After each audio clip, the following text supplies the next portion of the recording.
Rudal Houthi Yaman bakar sebuah kapal di Teluk Aden. Diklaim bahwa kapal itu beresiko tenggelam imbas selanggar larangan masuk ke pelabuhan Palestina yang diduduki. Mengutip KBRI pada 1 Oktober, hal ini merupakan konfirmasi langsung oleh juru bicara militer Yahya Sari pada Rabu 1 Oktober pagi waktu setempat. Diumumkan oleh Sari bahwa Houthi telah melancarkan operasi angkatan laut di Teluk Aden dengan rudal jelajah.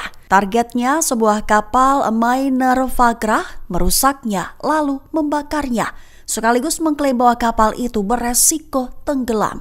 Menurut pernyataan, serangan itu dilakukan karena pemilik kapal melanggar larangan masuk ke pelabuhan Palestina yang diduduki. Sari menjelaskan bahwa operasi itu dilakukan untuk mendukung jalur Gaza, sekaligus menegaskan larangan berkelanjutan terhadap kapal-kapal yang terkait dengan Israel. Sekali lagi, Sari menegaskan bahwa pihaknya masih memberlakukan larangan navigasi maritim terhadap Israel sekaligus sekutu di Laut Merah, Laut Arab, Bab al-Mandab, dan Teluk Aden.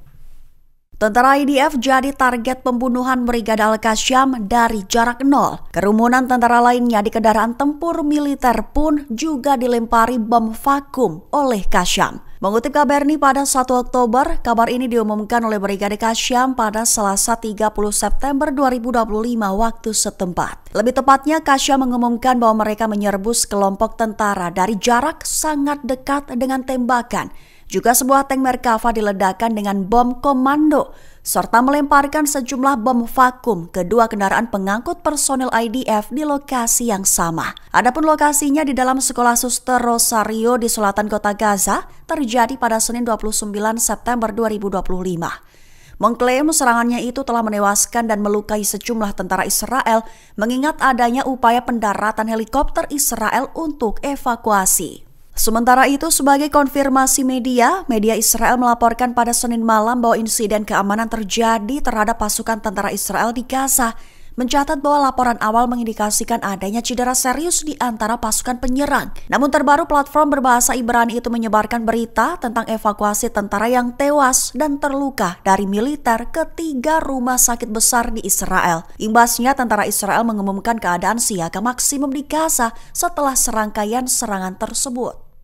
Pesan tersirat dalam pidato eksplisit Benyamin Netanyahu di Majelis Umum PBB telah membentuk garis perang baru, di mana menyebut Irak sebagai satu di antara negara di mana faksi-faksi perlawanan akan menghadapi konsekuensi Israel. Mengutip Al-Mayadin pada 1 Oktober, hal ini tertulis dalam artikel sumber utama yang ditulis oleh Lea Akil pada 30 September 2025. Tertulis bahwa wilayah Asia Barat saat ini ditandai dengan meningkatnya ketidakstabilan, dengan Irak kembali terseret ke pusat turbulensi regional, terkhusus usai Netanyahu menyampaikan ancaman eksplisit di podium PBB. Lantas, konvergensi tekanan ini telah menempatkan Irak pada titik kritis, memunculkan pertanyaan, apakah Baghdad berada di ambang menjadi garda terdepan berikutnya dalam perang Israel?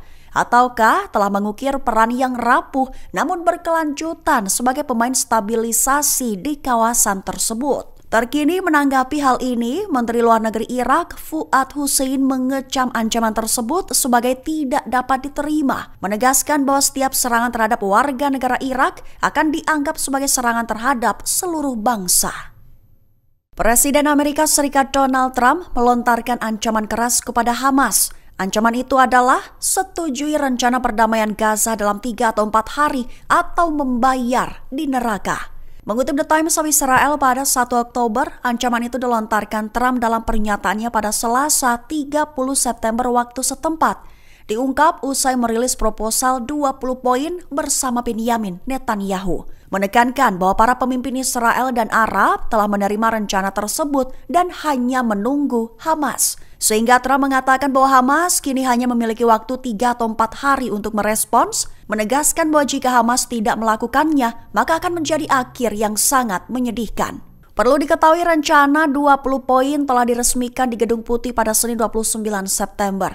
Isinya termasuk membebaskan seluruh sandera Israel, imbalannya 250 tahanan Palestina. Hamas menyerahkan senjata dan akan diberi amnesti. Bantuan akan mengalir ke jalur Gaza hingga akan dimulainya proses demilitarisasi, deradikalisasi, dan pembangunan kembali jalur Gaza.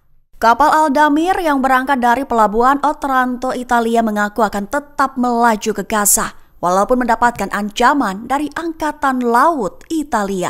Mengutip Al Mayadin pada 1 Oktober, hal ini diumumkan oleh Armada Global Sumut pada Selasa 30 September 2025. Lebih tepatnya dikabarkan bahwa Aldamir yang membawa dokter dan jurnalis internasional telah berangkat dari pelabuhan Otranto, Italia menuju Gaza.